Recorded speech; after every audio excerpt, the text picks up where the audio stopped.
उस दिन सुबह की पहली किरण एक नए सुनहरे इंद्रधनुष को लेकर आई। मुझे विश्वास नहीं हो रहा था कि जिसे आज जिले के सर्वश्रेष्ठ होनहार बालक के सम्मान से नवाजा जा रहा है, यह वही अर्पण है। मुझे याद आ रही थी क्लास की बातें। मैम, इसने फिर मुझे मारा। मैंने कुछ नहीं किया। अर्पण के उत्तर में गुस्सा साफ छलक रहा था। आप और बच्चों से पूछ लीजिए मैम। और यह कागज का गोला देखिए, मेरी आंख पर लगा है। नहीं, तुम झूठ बोल रहे हो। अर्पण का फिर इनकार भरा स्वर गूंजा। मैं इस क्लास की क्लास टीचर हूँ। मुझे समझ में नहीं आ रहा था कि सच क्या है। मुझे रोज किसी न किसी मामले में बच्चों का जज बनना पड़ता था और अर्पण मेरे लिए एक पहेली बना हुआ था। मुझे कभी कभी अर्पण की कही बात ही सच लगती तो बच्चों के इल्ज़ाम और गवाही सब उसके प्रतिकूल निर्णय देते हुए नजर आते। आज भी यही हुआ था। मैं मनोविज्ञान की छात्रा रही हूँ, लेकिन इस बालक के सामने हारने लगी थी। कक्षा में प्यार से समझाने से अर्पण चुप रहता, पर बुद्धि इतनी तेज की जो एक बार सुन लिया उसे पूछने पर तोते की तरह सुना देता। टिक कर बैठना शायद इसकी डिक्शनरी में नहीं था, लेकिन कोई काम कहो तो 100% खरा उतरता और पूरा करके ही दम लेता। पेपर मिलते ही 10 मिनट में उत्तर पुस्तिका दे देता तो मैं हैरान रह जाती उसकी स्पीड देखकर। जितना आता उसे कंप्यूटर प्रिंट की तरह फटाफट कागज पर उतार देता और बाकी समय पूरे स्कूल में घूमता रहता। इसके लिए नियम तो जैसे तोड़ने के लिए ही बने थे। किसी हॉस्टल से किसी साल यह इस विद्यालय में आया था। पिछले 2 साल इसने हॉस्टल में काटे थे। मैं सोचती रहती हूँ कि यह वहाँ कैसे रहा होगा।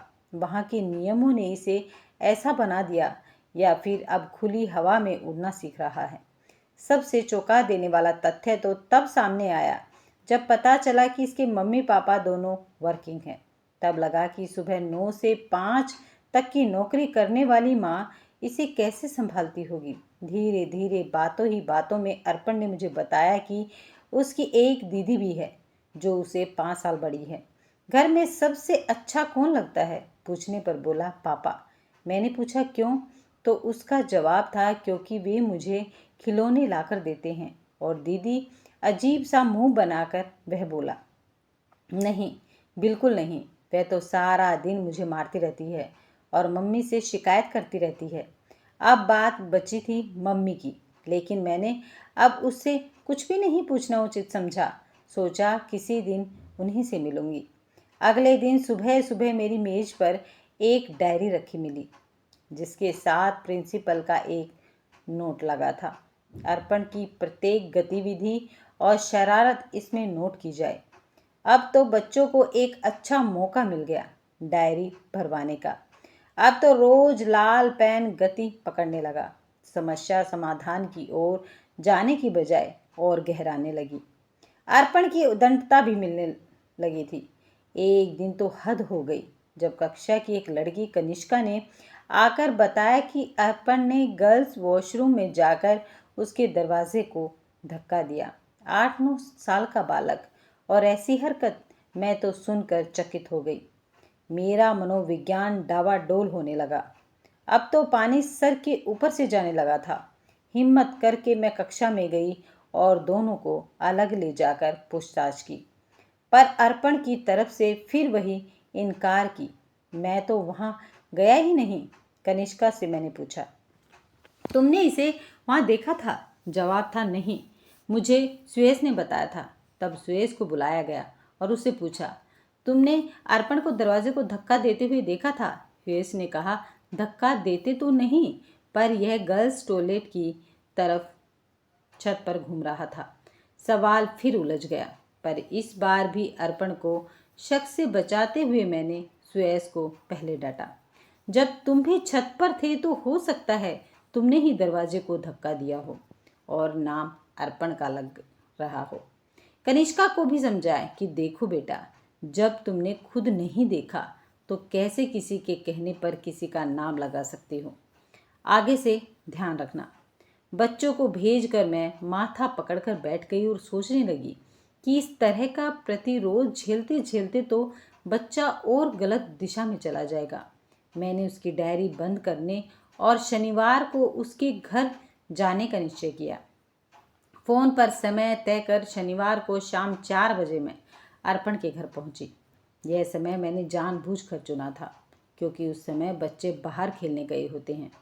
मैं और उसकी मम्मी संध्या बालकनी में बैठकर अर्पण के बारे में बातें करने लगी। वह बहुत परेशान थी।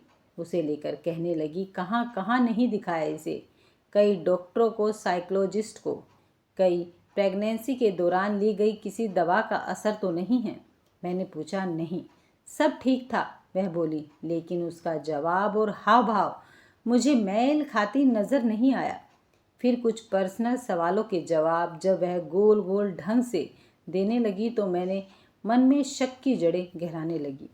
एक तरफ उसने मुझे बताया कि प्रेगनेंसी के आखिरी 4 महीने वह छुट्टी पर थी तथा डॉक्टर की सलाह से किसी हिल स्टेशन पर रही थी, तो दूसरी तरफ वह बोली सब ठीक था।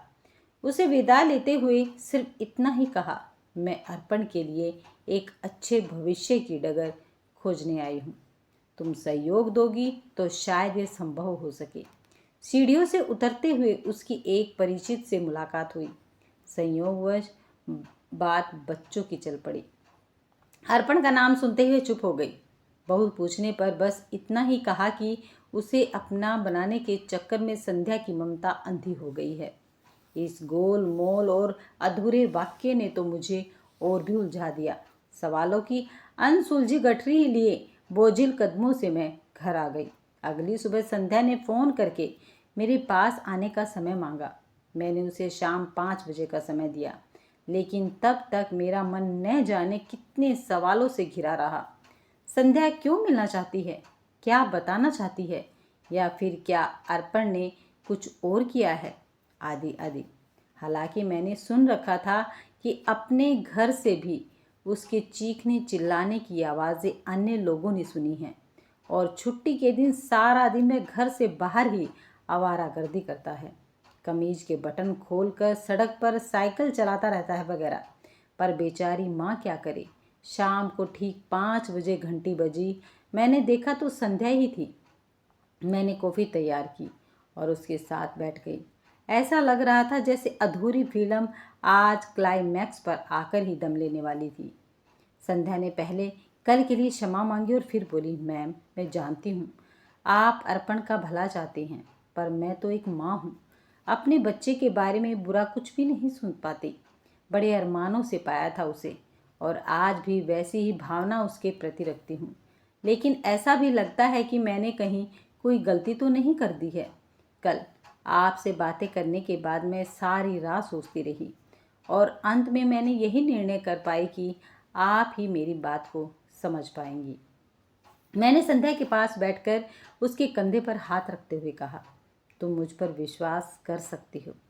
संध्या पहले तो रो पड़ी, फिर संयत होते हुए उसने कहना शुरू किया, बात शादी के 7 साल बाद की है।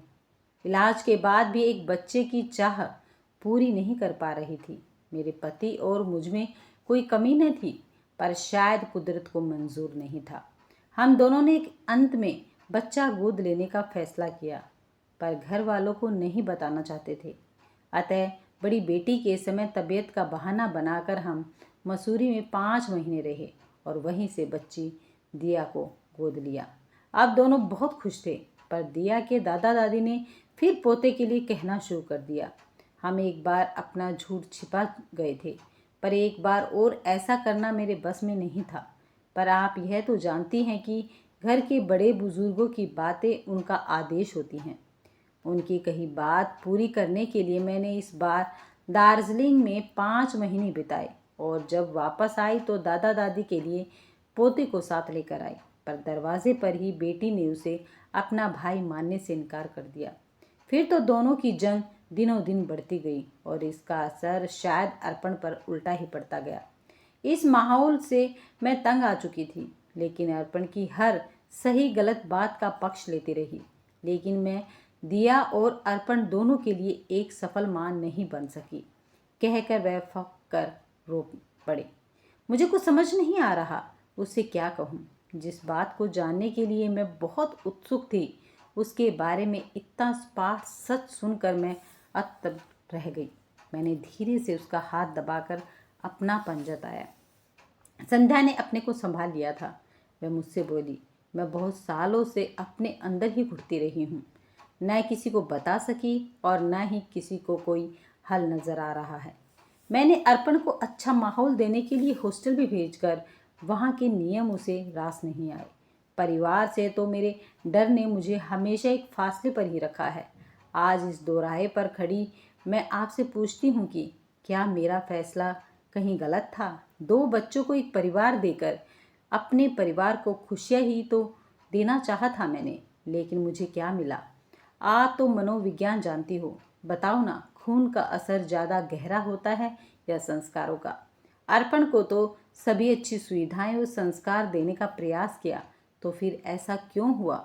मैं अपने को इस प्रश्नों से दबा हुआ सा महसूस कर रही थी, लेकिन मैंने यह सोचते हुए कि सच्चे मन से किए गए कार्य कभी निष्फल नहीं होते, संध्या से पुनः मिलने की मन में ठान ली थी और आज उसी सोच का परिणाम देखकर आंखें भर आई थी। अर्पण तो आज सबके लिए एक मिसाल बन गया था। मंच से सम्मान लेकर जब अर्पण नीचे उतरा तो सबसे पहले अपनी माँ संध्या के चरणों में झुक गया। संध्या की आंखों से बरसते आंसू आज दुख के नहीं बल्कि वर्षों के संघर्ष, धैर्य और ममता की जीत के थे। मुझे तभी एहसास हुआ कि बच्चे का भविष्य केवल खून नहीं बल्कि प्रेम, विश्वास, सही मार्गदर्शन और अच्छे संस्कार गढ़ते हैं। उस दिन अर्पण का सम्मान केवल उसकी सफलता का नहीं था बल्कि एक माँ के अटूट प्रेम, त्याग और कभी हार न मानने वाले विश्वास का भी सम्मान था। यही इस कहानी का सबसे सुंदर संदेश है कि सच्ची ममता और अच्छे संस्कार अंततः हर कठिनाई पर विजय प्राप्त कर सकते हैं। अगर आपको कहानी पसंद आई है तो वीडियो को लाइक, शेयर, चैनल को सब्सक्राइब करना मत भूलिए।